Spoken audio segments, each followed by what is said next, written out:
Welcome to the Hawkeye Sidekick podcast. And you're very welcome back to the Hawkeye Sidekick rugby podcast with your host Mark Kennedy. Joined again this week by Liam O'Brien. Liam, how are things? Great, Mark. Some great end of season finals at the weekend for us. Absolutely. Plenty of drama. So, ladies and gentlemen, we'll look at Stormers' victory over the Bulls in Cape Town, 18-13 in the inaugural URC Grand Final. Leicester Tigers beating Saracens in a cliffhanger. Eddie Jones under a little bit of pressure after a record loss to the Barbarians for England last weekend. And also we'll look at some contract news surfacing around Connacht Rugby and Joyce, second row, committing to Connacht the season after next. Liam, we may start with the URC Grand Final in Cape Town. I suppose, what were your impressions and overall feelings in terms of that final between the Stormers and the Bulls? Oh, that was just a cracking game. Yeah, there was real intensity from the very first minute, and it was kind of an ebb and flow. So no team dominated completely the game, but they had their kind of, it was almost like quarters. Is what I felt like. So the first quarter would have been the Bulls, and then the next quarter would have been Stormers, and then in the second half it kind of flipped again, that it was Bulls again the start of the second half, and then Stormers. So yeah, it was a cracking game altogether. Yeah, it was a very explosive start from the Bulls. I remember a question here, Liam, last week in the podcast regarding the logistics, the travel exertions of the Bulls, but they never really showed it from minute one. And I suppose a very impressive attacking maul. Grobbelaar again with a very expansive line break, setting up Forster after 3 minutes. It was quite the start to the final, and it probably needed it to kind of get the nerves out of the system of both teams. Yeah, but I mean, the Bulls laid on the marker. Isn't that what essentially happened? Yeah. In the very first minute, they got their maul running. They got a penalty, kick to the corner, maul again. And I think the key thing that happened here almost by mistake was the maul kind of broke off. The first three or four guys in the maul went ahead. The Stormers players were lulled into following them, and suddenly your man was gone, Grobbelaar. And to be fair, it was a brilliant break and an incredible offload to Forster. Just the skill this guy has is incredible, And that was certainly a brilliant start. And then, they had other kicks to the corner as well. Turnovers basically kept the Stormers in the very first half of the first half. We had Dean Furey with Evan Roos with key turnovers there. I think, the key thing for me in the first half was that the Bulls had attacking scrums and they simply didn't make use of them. They either basically it was turnovers or kicked the ball away. They could have really kicked on more and built up some points. I think the key thing was they went for the kicks to the corner, I suppose, after that very first minute, and they should have actually kicked the penalties. Again, it's easy to see in hindsight, but a kind of a team like the Bulls can defend a sort of a lead or 13, 14, 15 point lead, that they can defend that easily. I suppose he didn't have the Stormers too, that Manny Libok, he had a poor miss. I suppose it was difficult enough from his position, but then he came good. He got a penalty in the very last minute, and a 7-3. I felt in the second half, the Stormers had more in them. Yeah, I totally agree, Liam. Particularly your point in terms of those attacking penalties that the Bulls had. I mean, grand finals are there to be won. You put your 3-6-9-12 on the board. Maybe attacking set to kind of see if Maul was going to be successful again, but maybe a little bit of pragmatism from Jake White. Maybe the players on the pitch, may have been a little bit missed there. I think the Stormers, to be fair, they defended resolutely, really. But they've showed a resilience throughout the playoffs, really. Edinburgh Rugby had their moments, but they regrouped superbly, the Stormers, in the quarterfinals, semi-finals against Ulster. We all know what happened in terms of being down to 14 players. So the resilience and determination and the defensive sets, when it matters, were quite phenomenal. Back row, I think, wise from the Stormers, absolutely superb. I think they were probably a little bit fortunate to just be going in at halftime 7-3 up, given the territory, given the effort and the exertions that the Bulls had made in that opening period. And as you say, not tacking on points from a Bulls perspective was probably there to bite them. And quite early on in the second half here, Liam, we knew the Stormers would come back into this contest, but my God, it was an incredible opening, really, given the Stormers, I think, maybe changed a little bit of attack here as well. Maybe they were a little bit conservative in the opening half, but they came out a completely different side. Whatever was said at halftime, they came a completely different animal in terms of their pack exchanges, the physicality, but also creating a little bit of width that maybe the Bulls now, after all the efforts of the opening period, couldn't really handle. Yeah, that was the key. I mean, they probably always had that more in them than the Bulls to play that expensive game. The thing that I liked too was the likes of Haaland. He was able to vary the game. He really had good touch finders, really good kick throughs as well, you know. Yeah. And that if it wasn't on to put the ball through the hands, that he was able to get them pretty much down into the 10-meter line for the Bulls. And that's the way it transpired in the second half at the start there, where Haaland kicked through. It was carried over by the Bulls, so it was again going to be attack and scrum for the Stormers. And subsequent from that, then we had Evan Roos going over. Like, it was some effort by him to go over, all right, but I think it has to be questioned that he was on his knees. He dropped his knees and then dropped onto his body, and then he kind of got up again to place the ball. So there's maybe a bit of controversy about that. What do you think? A little bit, I would think. You know, you've seen these ones not given, really, Liam, in regular season URC games throughout the season. So grand final, you want to be getting all your decisions spot on. So, you know, you have to trust Andrew Brace, his officials, making the right call. But it was certainly a momentum changer. But I suppose leading back to that Roos try as well, I thought the pack for the Stormers, probably reiterating what I'm saying here in terms of front foot ball, 4E as well was getting great, kind of quick ruck ball here. Whereas maybe in the opening period, like Cosia and the Bulls were maybe slowing down ball just a tad. So to be fair, scores given here. Roos scores and game in the melting pot. Maybe the Bulls now for maybe 10-15 minutes after that try, maybe this is where they lost the final. Because then you had the yellow card on 56 minutes from Hendricks. Any arguments there in terms of that yellow card? No, definitely. I mean, to be fair, Hendricks is a tall guy for a centre, which, you know, you could argue if he was a normal centre, he'd be 2 or 3 inches smaller. The shoulders would be a lot less as well. Like, yeah. So like it's almost as if he's standing straight, your man's going to get his head into his shoulder naturally, you know. So yeah, but he was. I mean, it was one of those. It was clear and obvious. And as you said, like then, you know, a few minutes later, basically we had Venter going over the try, and for the first time in the game, Stormers were actually ahead. It was a very impressive maul, I thought, but again, the director from Brace, you know, once, and then I think the Bulls maybe kind of hesitated a little bit, thinking that maybe, but the maul continued. But I mean, take nothing away from Venter's finish. I mean, the power of the man to get over, given 3 to 4 Bulls players close on the line. It was a phenomenal effort, and I mean the Cape Town natives were literally in ecstasy at that stage. 57 minute, and you thought then kind of with the Bulls maybe it was looking a bit ominous, but direct running, maybe creating that penalty opportunity on 63 minutes for Smith, who I thought was clinical again, kicking off the tee to keep his side well in touch here. And I thought the last 20 minutes was just phenomenally fascinating, just in terms of the Stormers and the Bulls. Game opened up a little bit. Yeah, definitely. We saw the Stormers very much on the front foot in that time. And Sergej Peterson, I remember, like, basically almost going for the corner, and he passed inside. And if any Stormers player got the ball there, they were over. That was game over. I think that was crucial as well. That was a crucial period there.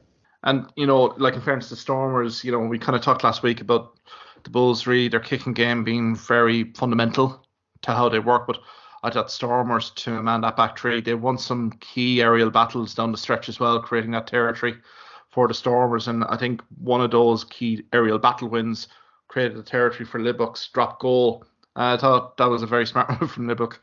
You know, you've seen from the Bulls' perspective how when they had their period of dominance, they literally kind of went for broke, whereas Libbuk cup final, it's a grand final here. Nobody's going to remember the extravagant pass here. Let's get the points on the board and start protecting our lead. And after 74, 75 minutes, 18-13 at that stage. And to be fair to the Bulls, they did get an opportunity, but again, maybe a little bit of indecision in terms of the Bulls, in terms of their attacking strategy right at the end. What do you think there, Liam, in terms of the Bulls? I mean, they had a lineup. They had a lineup on in 78 minutes. Like, that somehow they fecked up, like, you know, especially which is weird when you have the likes of Bismarck Duplessis at the back, like, you know what I mean. So they had at least, you know, that usually you'd indicate the very least they can get is like a penalty kick to the corner to work off. No, I mean the Stormers held out, and it was actually, you know, in the end they got the turnover and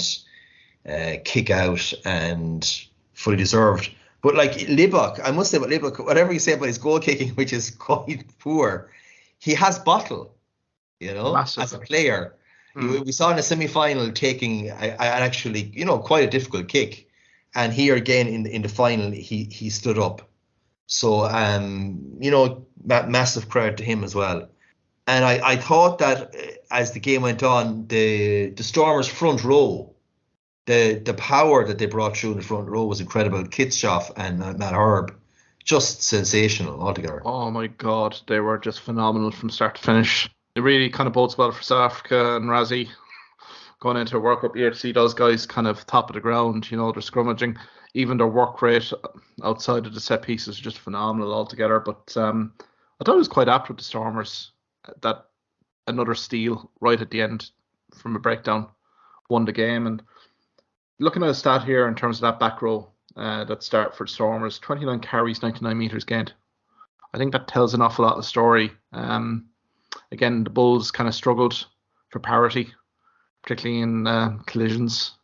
And I think Evan Roos and his colleagues there, particularly in the Stormers, were, I think, just superior on the day, and, you know, were a key focal point of the game. Now, the Bulls had Arenze and Tambwe went for 19 carries for 134 metres. I mean, Tambwe had some sensational runs, particularly in that opening period on another day when their periods of dominance may have yielded tries, but I think take nothing away to the Bulls. Grobler as well with 14 tackles, 23 metres gained.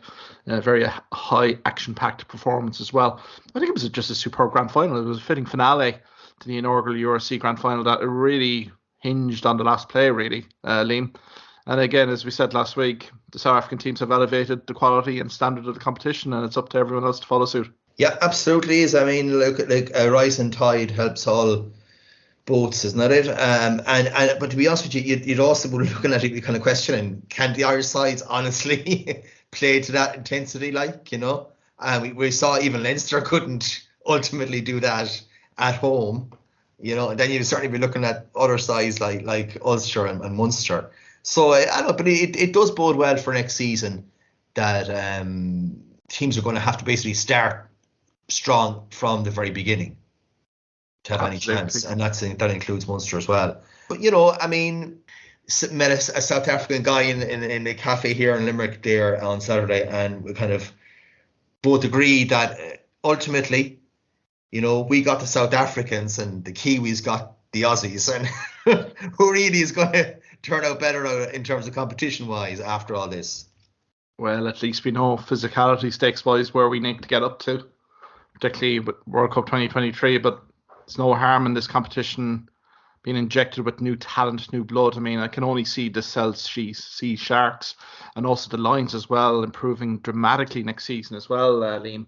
So really, it's really up to, like, the Irish provinces will regroup and will come again, but it's that physicality of South African teams, particularly in the playoffs, that I do remember and do recall the Stormers when they came to Thomond Park, you know, that opening round for the first 25, 30 minutes. They gave an exhibition of rugby. And granted, Munster won on the day, but I think that was the taster. That was the preview in terms of what South African teams were going to offer for this league. Now, granted, you can say maybe started the league towards before Christmas was a bit hit and miss from the South African teams as they adapted to the new league and teams, but by God, since after Christmas, Liam, these South African teams have just basically gone on a roll. I know there's been significant home stands But my God, they've just literally delivered. All those 4 teams, South African teams, really went on amazing runs.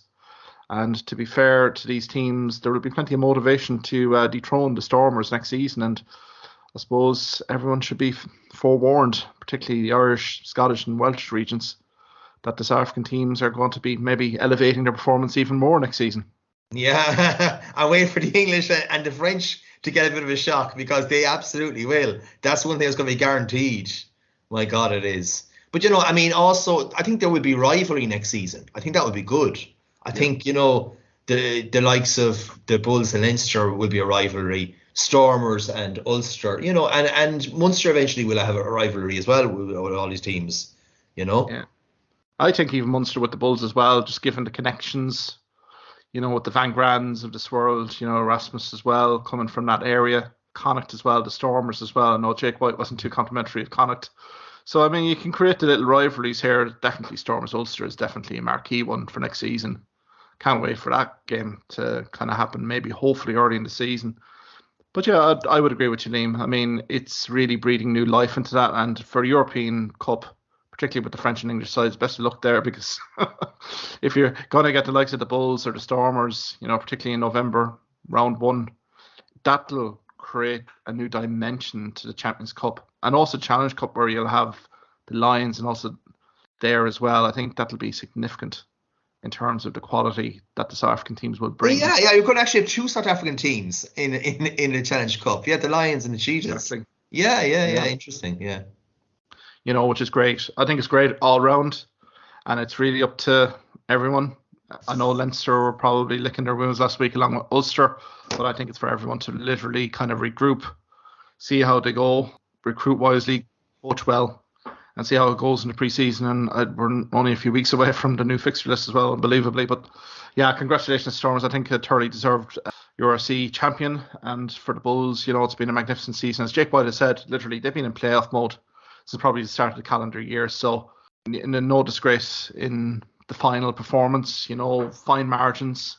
And they were just on the wrong side. But I suppose their victory in the RDS in Leinster was a superb result, just given the circumstances. So, no, great URC campaign, debut season in the books, and we'll look forward to next season with interest. Liam, we'll look to the Leicester Tigers and Saracens in the Gallagher Premiership final at Twickenham. And I suppose this may be a case study for any rugby team on how fortunes can change so swiftly. On the 2019-2020 season, Leicester Tigers finished a meagre 11th place. 2020 to 21, they finished 6th. And this season, courtesy of late Freddie Burns, drop a goal. They're 15-12 winners over Saracens and have won the Gallagher Premiership after being top of the regular season standings. A magnificent achievement for Leicester Tigers and for Steve Borwick, the head coach. Yeah, congrats to Tigers. I think most Munster fans always look out for Tigers results as well. There's a great kind of bond and rivalry between them down through the years forged in the European Cup. And yeah, that's one thing when you look at the meteoric rebirth of Leicester. We need to get someone over there and just in the summer and just see what has happened, or because a lot of the I suppose the great teams of the past in Europe, just they're gone, aren't they? Cardiff and Bath and Northampton haven't been anywhere in years. So it's tremendous to see such a well-run club, a club with such tradition and a kind of a clear identity have come back.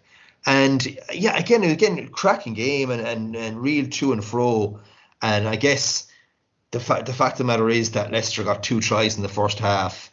But we also saw, I suppose, the rebirth of Billy Vunipola, which was incredible to see as well. There was nothing in that first half, even at that. I totally agree with you, Liam. I think it was a complete and utter mindset change from everyone top to bottom. We've called for this on this podcast regarding Munster Rugby in terms of a root and branch review of everything that you do as a sporting club.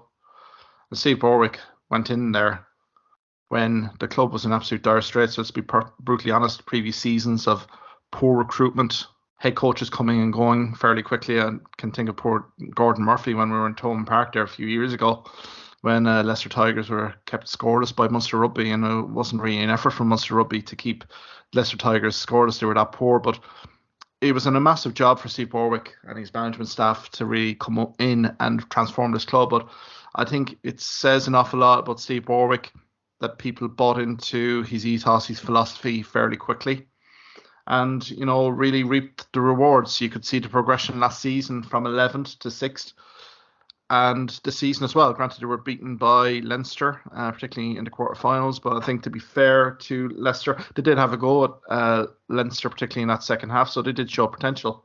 But going back to this final, I thought it was very exciting from start to finish, really.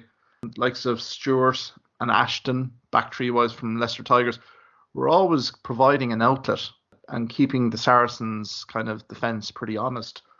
I mean, I'm thinking of the Liebenberg try, particularly the lead-up, Stewart and Ashton, the interchange of passes there, creating the pack setup for Liebenberg's try, and then Visa's try then.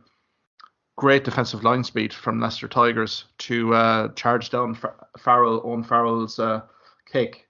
And again, the blindside move from the scrum had very kind of a la Peter Stringer about it, didn't it? Munster and Biarritz, just Saracens' defensive cover, not really anticipating it. So, I mean, magnificent efforts there from Leicester, but this Saracens team, the 3-6-9-12, I mean, they were, and as you say, they weren't without their moments. Billy Vunipola was absolutely the best player on the pitch by a country mile, 25 carries, 100 metres. There were some magnificent line breaks, particularly in that opening period, and maybe should have had a bit more for the Saracens, but Saracens always stayed in there. They always stayed in the fight, and with the boot of Owen Farrell there, they were attacking on scores. And I suppose the Ala Davis incident, there was two kind of maybe shoulder charge incidents there during the 80 minutes. What were your kind of feelings on that? There were 2 yellow cards issued by Wayne Barnes. Any difference in terms of interpretation there, Liam? Yeah, well, no, I mean, there was early doors in the first half. Davis, we had sending off kind of a shoulder charge, and I think that was fair. I definitely would have to say that.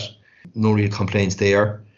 If we're talking about in the second half, I would say that was also a yellow. That was quite a dangerous tackle as well, really. Yeah, I suppose Barnes was consistent about it anyway, and Elliot Daly as well. A monster kick from him on 30 minutes as well, and it kind of really did set up the crescendo, didn't it, Liam? With that yellow card, there was a penalty to Saracens. Owen Farrell tacked it over 12-all. But with 14 players, it did show the determination, the resiliency of Leicester Tigers that has always been there, Liam.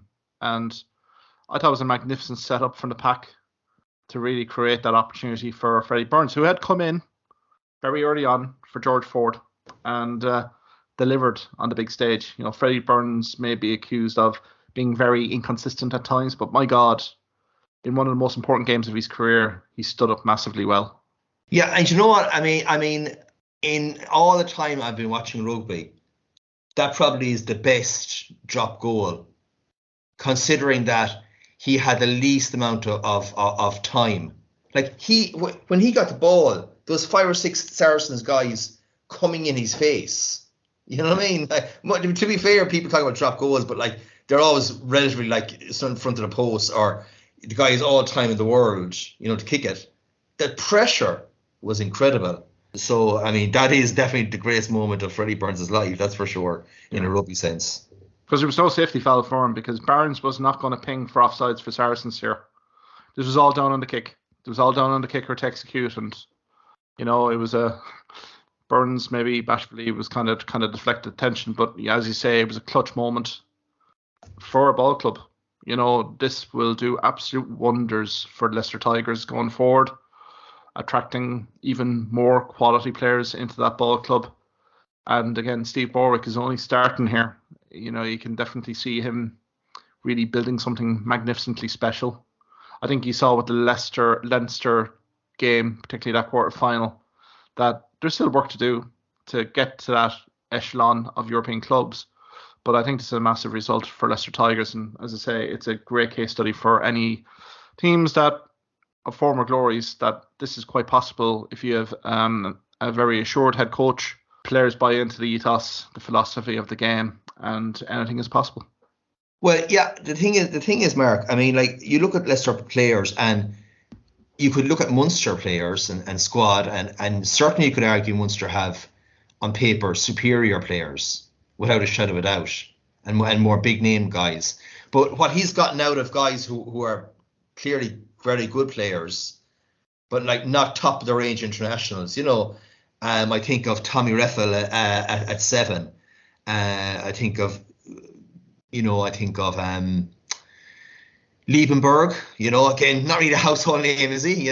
Even Jasper Wiese, is while he's a South African Springbok, he wouldn't be a huge name. So there's lots of guys there who have played above themselves, almost, you could say, this season. And as you say, like, when you have that definition as well, when you have a coach like Borthwick there at the helm as well, bringing it all together, absolutely, it shows that it works. Just brutal honesty, I think, Liam. Everyone trusts each other to deliver at all times, and you'd have that player's back, if things don't go well. I think that has been the hallmarks of this Leicester Tigers team. I mean, they finished regular season top of the table, and maybe it lends ourselves. We kind of asked on Facebook in terms of any questions that folks would have, and Limerick FM's Dan O'Brien from What's the Score, Limerick City Community Radio, actually highlighted a great stat in terms of Premiership 2021-2022 season in terms of the kicking game. Now, we kind of say that the kicking game is a little bit of a negative enigma, you could say, in terms of modern day rugby. But my God, you see the stats here from 2021-2022 Premiership season. Leicester Tigers are topping the total kicks and meters kicked. 871 total kicks, meters kicked 27,470. Closely followed by Saracens, 726. Total kicks 21,261, and so forth. You could also say, in terms of any top ranked sides, really, that your kicking game is your bread and butter. It's your foundation stone. But I suppose, Liam, probably a question that Dan was probably asking is, why is it so in vogue at the moment? I would imagine, just in terms of the use of the kick, particularly in open play. Yeah, well, I mean, you need a good kicking game in modern rugby, because sometimes you're getting the ball in poor position where you passing to the guy next to you isn't an option. It also, against these mass rush defences, it gives you a great opportunity. Even the fact now you have a 50-22.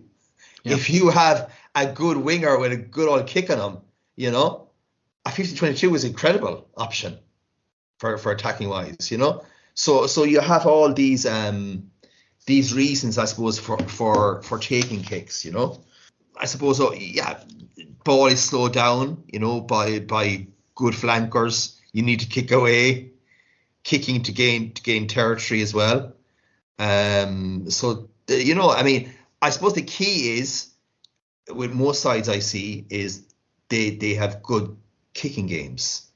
Irish teams just kick the ball, Gary on into the air, and that's it. And don't chase the ball even, So, like, everyone else has good kicking games. We don't. That's another thing as well. Again, exit strategy-wise, but all the top teams do it. We think of New Zealand being synonymous with free-flowing offloading game, but again, their bread and butter is to exit strategy, to create territory. A good kick game off your back three, and particularly your 10, is invaluable to create that territory, to set up the attacking kind of environs to release your runners. I can think of, even Cass and Montpellier are going to be in a top 14 final this weekend, Liam. And these are two teams that have an exquisite kick game, open kick game, particularly Cass. We've seen them in full effect when playing Munster in the Champions Cup. They're very good, strategic kickers. Again, it forced errors of an opponent here. If you're not able to handle that, that does create field position. And I thought it was a fascinating stat that was thrown up here. And even more so when you look down the table at the Premiership 2021-2022, a team like Exeter Chiefs that you thought maybe very pack orientated, and was very kind of, I thought, kick focused. Only 488 total kicks for 15,123 meters kicked. So, I mean, it really just tells the tale of the tape here, as you say, Liam. You know, if you have a very efficient kick game, you're going to be competing pretty well postseason, for that matter. You look across the board, even in the World Cup coming up, the top teams will be the ones that have a very good kick game. And again, it's the South Africas, even France to a certain extent, Liam. You know, you think of Dupont, Ntamak, Jaminet. Jaminet. You know, you're thinking of the back three there. They're all well capable of kicking a ball, 50-22s, having that threat. I mean, 50-22 has been a very exciting feature of rugby union for this past season. And again, I think it's elevated the kicking game of some sides, as you say yourself, Liam. Maybe the Irish provinces have to really kind of look at that a little bit. Box kicking alone is not going to be sufficient to really compete with the top teams.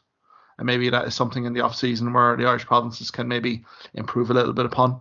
But I think from that perspective, I think, the kick game's in vogue. It will remain in vogue, you know, in terms of how it's used. And I think it's fascinating to see that the top teams do excel in that skill set.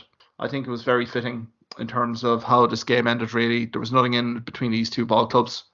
And again, next season, they're probably to form teams in the Gallagher Premiership, maybe along with Harlequins to a certain extent. So congratulations to Leicester Tigers on that triumph. Then 24 hours later in Twickenham, Eddie Jones's England entertained the Barbarians. I suppose a friendly fixture, could you say, before England embark on the summer tour to Australia. But if you saw the UK media broadsheets directly after this game, again, for Eddie Jones, it puts a little bit more pressure on him on a record loss to the Barbarians. I know, Liam, you'd watched the game along with himself. What were your overall feelings on this? I think it maybe exposes a bit in terms of squad depth for England. But for Eddie Jones, is there a massive pressure heading into this Australian tour? Yeah, there is. I mean, I suppose that I don't think, to be honest with you, as bad as the loss was against the Babas, I think it's more a case of, look, there's been no real progression there.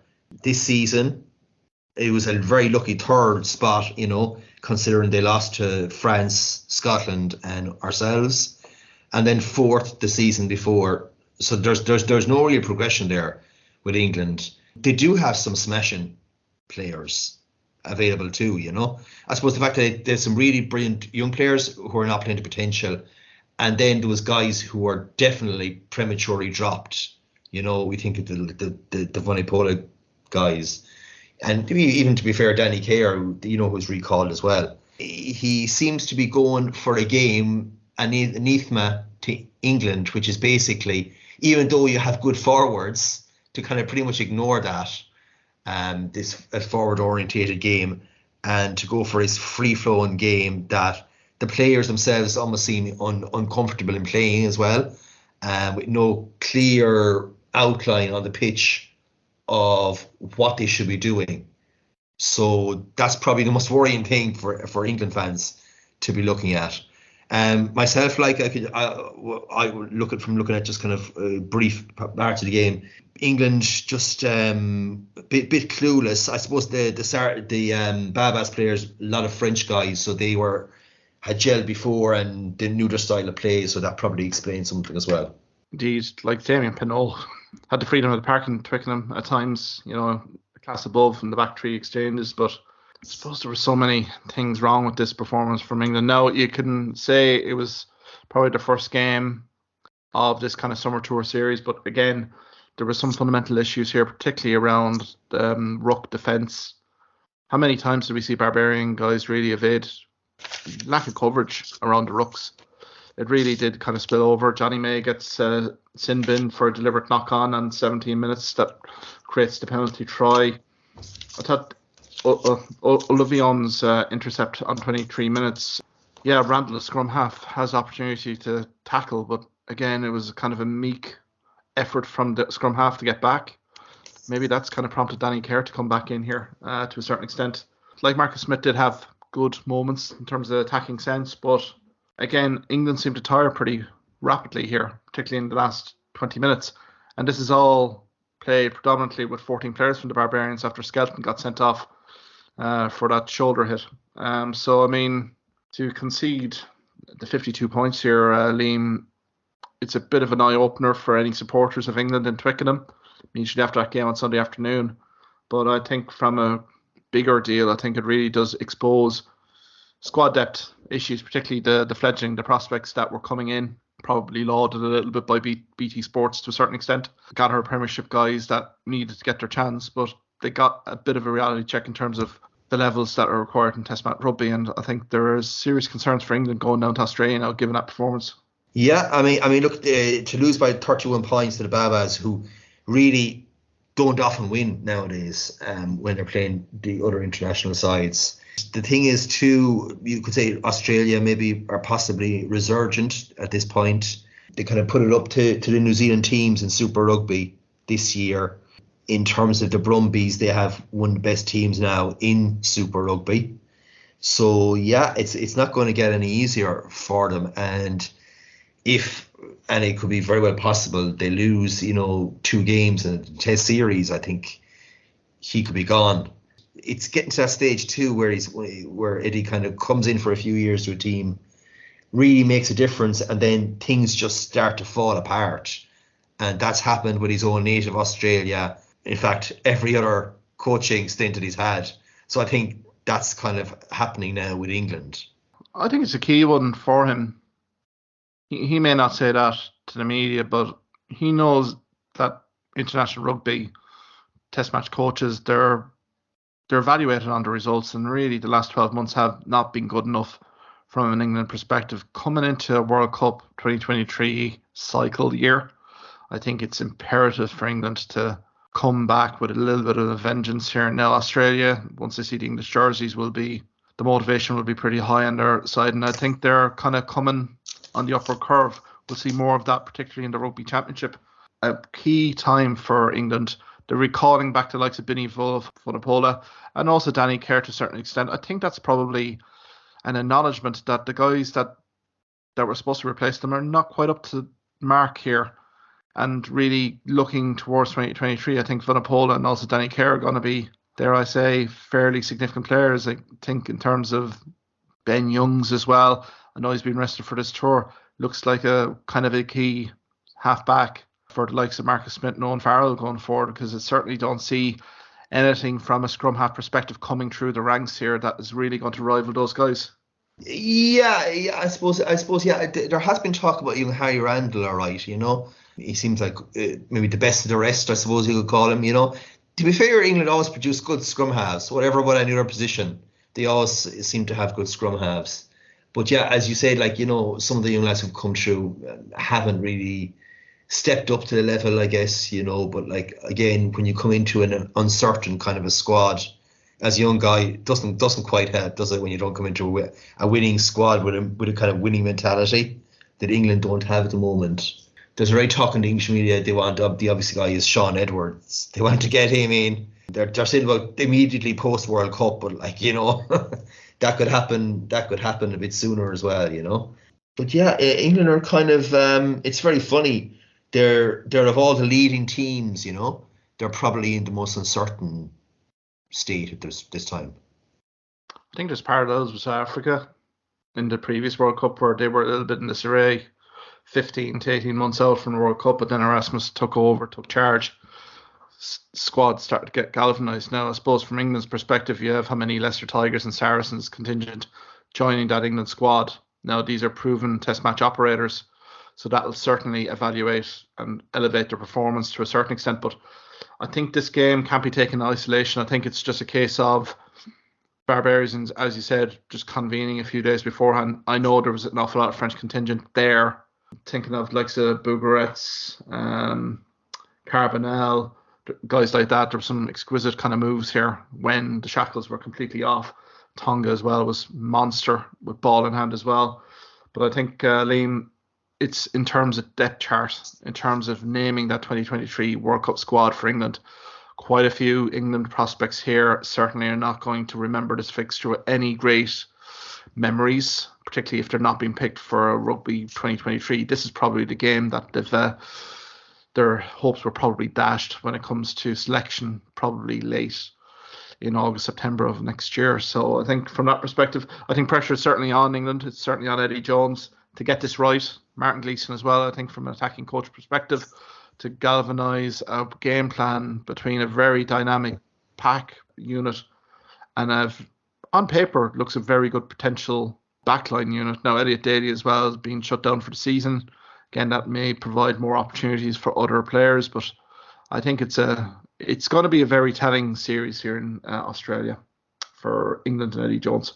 I suppose before we go here, Liam, contract news coming from Connacht Rugby. Now, this is for the 2023-2024 season, but Joe Joyce will be joining the Western Province from Bristol Bears. And from the Bristol Bears fan reaction and also to the video, it looks a very astute signing from Connacht Rugby for the season after next. Yeah, certainly is. I mean, look, obviously with that name, he is an Irish qualified rugby player. He's played well over the century of games for Bristol, so he certainly is going to be a player that Connacht are going to have some serious kind of power to bring in. It's kind of unusual for me that, like, you know, they announced the signing now and he's going to come in a year's time. Look, he's in a lock position, so that's something that I suppose Connacht are a bit light in locks as well. There's a bit of physicality there with Joe Joyce. Maybe this has been preempting something that we don't know about, but maybe is he on the radar of Andy Farrell and Mike Cath? Particularly those two guys are very kind of in the know in terms of Gallagher Premiership players. Joe Joyce does have an awful lot of physicality and abrasiveness about him, and I think it's somewhere an area of Ireland's play, particularly second row, that we need maybe a little bit more abrasiveness and physicality.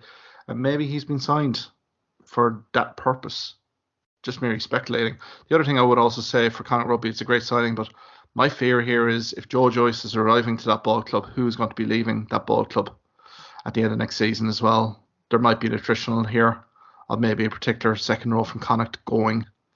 And that could be a fascinating watch as well as the season progresses. But I think Joe Joyce, you know, he's interviewed with Bristol Bears. He's seen it with Bristol Bears climbing through the divisions, won a Challenge Cup.